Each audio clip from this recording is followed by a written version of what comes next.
चलिए रुक कर लेते हैं एक बड़ी खबर की ओर। एक बड़ी खबर सामने आ रही है। वक्त संशोधन बिल को लेकर के बीजेपी सांसद धर्मवीर सिंह का बयान सामने आया। उन्होंने कहा कि करोड़ों रुपए की प्रॉपर्टी सस्ते किराए पर दे रखी है। बेंगलुरु में 5 स्टार होटल कुछ हजार में किराए पर दिया हुआ है। मुस्लिम समाज पर ही खर्च होगा वक्फ का पैसा। कानून बनने के बाद गरीब का अब भला होगा। धर्मवीर सिंह सांसद उन्होंने हरियाणा न्यूज से बातचीत करते हुए ये महत्वपूर्ण बातें कही हैं। क्या कुछ कहा वो आपको सुनवाते हैं। हमारे साथ बातचीत करने के लिए लोकसभा सांसद भारतीय जनता पार्टी की तरफ से चौधरी धर्मवीर सिंह मौजूद हैं। सर, हरियाणा न्यूज पर आपका स्वागत है। काफी अथक प्रयासों के बाद जेपीसी की जिस तरीके से एक मैराथन मीटिंग्स रही, उसके बाद मैराथन जो डिस्कशन हुए हैं, जिसके बाद इस बिल को पास किया गया, किस तरीके से देखते हैं? वैसे तो ये बिल बहुत पहले आ जाना चाहिए था। सच्चर कमेटी ने इसकी रिपोर्ट बहुत सालों पहले दी थी और क्योंकि पिछली जब ये पार्लियामेंट में ये आया बिल तो विपक्ष के साथियों ने कहा कि एक ज्वाइंट पार्लियामेंट कमेटी का गठन करो और माननीय जगदम्बा पाल के नेतृत्व में वो बना। बहुत बड़ी डिस्कशन हुई इसमें, बहुत ज़्यादा मीटिंगें हुई, बहुत लोगों को बुलाया गया, तब जाके निचोड़ निकाला कि भाई इसको इस प्रकार से किया जाए। और जब ये बिल आया कल, माननीय अमित शाह जी ने बड़े विस्तार से देश के हर आदमी को समझा दिया और इस कानून बनने के बाद सबसे बड़ा फायदा है तो केवल और केवल मुस्लिम समाज के उन लोगों को जो बुजुर्ग हैं, बच्चे हैं, अनपढ़ हैं, महिलाएं हैं या यूथ है, वो पैसा उनके ऊपर खर्च होना है। केवल उस समाज पर पैसा खर्च होना है और किसी पर नहीं हो सकता। सर, मगर अखिलेश यादव के द्वारा ये चीज कही जा रही है कि मुसलमानों के लिए अगर किया जा रहा है तो कम से कम उनकी सहमति तो ले ली जाए। वो खुद नहीं चाहते तो फिर भारतीय जनता पार्टी क्यों पीछे पड़ी है? सरकार किस लिए बनाते हो? वेलफेयर के लिए। हमारी वेलफेयर स्टेट है। अगर मान लिया कोई आदमी बीमार हो गया और वो कह दे मैं तो इलाज नहीं करवाता, तो क्या हम मरने देंगे उसको? नहीं, ये हमारी जिम्मेवारी बनती है। देखिए क्या है इसमें, केवल ये है कि वक्फ जो बोर्ड है उसके अंदर किसी भी दानकर्ता ने अपनी प्रॉपर्टी, अपना लैंड उनको दान में दे दी। ये है कानून, ये उनकी अपनी इच्छा है, वो अपनी दे सकते हैं, दूसरे की तो नहीं दे सकते। उन्होंने अपनी दे दी।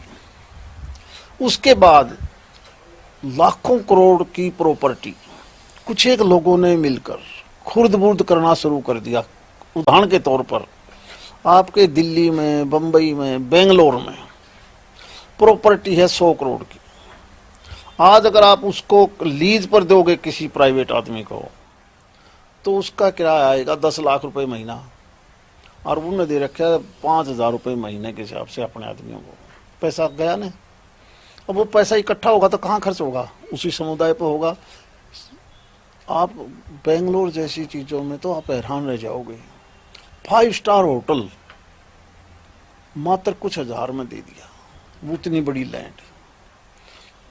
सरकार ने अब यही किया है कि वक्फ तुम्हारा है, इससे कोई छेड़छाड़ नहीं, लेकिन इसका जो रख रखाव में कुछ सरकारी अधिकारी, कुछ जाने माने आदमी, रिटायर्ड जज, उनके नाम भी शामिल कर दिए कि इस प्रकार के लोग भी उसमें हों, ताकि वो एक ऐसा मैकेनिज्म हो कि वो पैसा इकट्ठा हो और इस समुदाय पर लगे, दूसरे पर नहीं लगेगा। जो रुपए आज 10 रुपए आते हैं, आने वाले टाइम पर वही 1 लाख रुपए इकट्ठा हो जाएगा।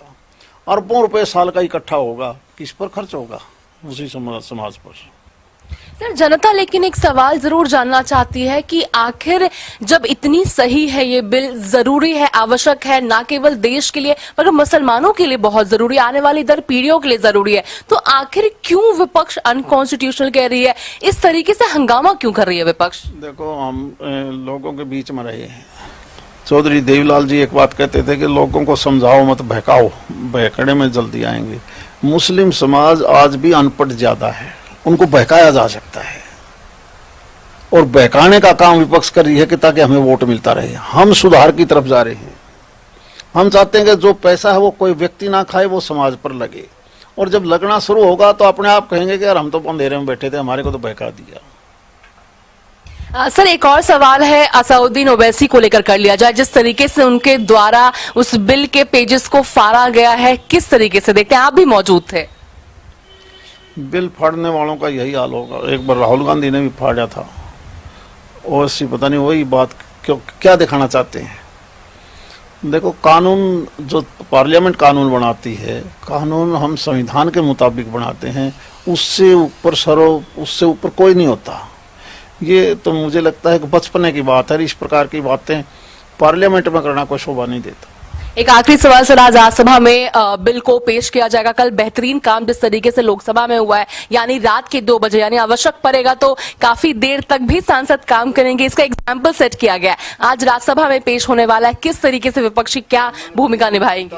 लोकसभा की डिबेट जिसने भी देखी है, टीवी में देखी है, वैसे देखी है, उससे भी बेहतरीन राज्यसभा वाले भी लोग हमारे से भी ज्यादा बहुमत से इस बिल को पास करेंगे। बहुत बहुत धन्यवाद हमारे साथ बातचीत करने के लिए। तो हम सुन रहे थे चौधरी धर्मवीर सिंह जी को, लोकसभा सांसद, तमाम मुद्दों को लेकर के एक्सक्लूसिवली हरियाणा न्यूज से बात की है और कहा है कि किस तरीके से जो वक्फ संशोधन बिल आया है वो कितना आवश्यक था और बहुत समय पहले भी आ जाना चाहिए था। वहीं राज्यसभा में भी और ज्यादा एक बढ़िया डिस्कशंस रहेगी, जिसके बाद आज भी ये बिल राज्यसभा से भी पास होता हुआ नजर आएगा। दिल्ली से कैमरा पर्सन कृष्णा के साथ अपराजिता श्री, हरियाणा न्यूज।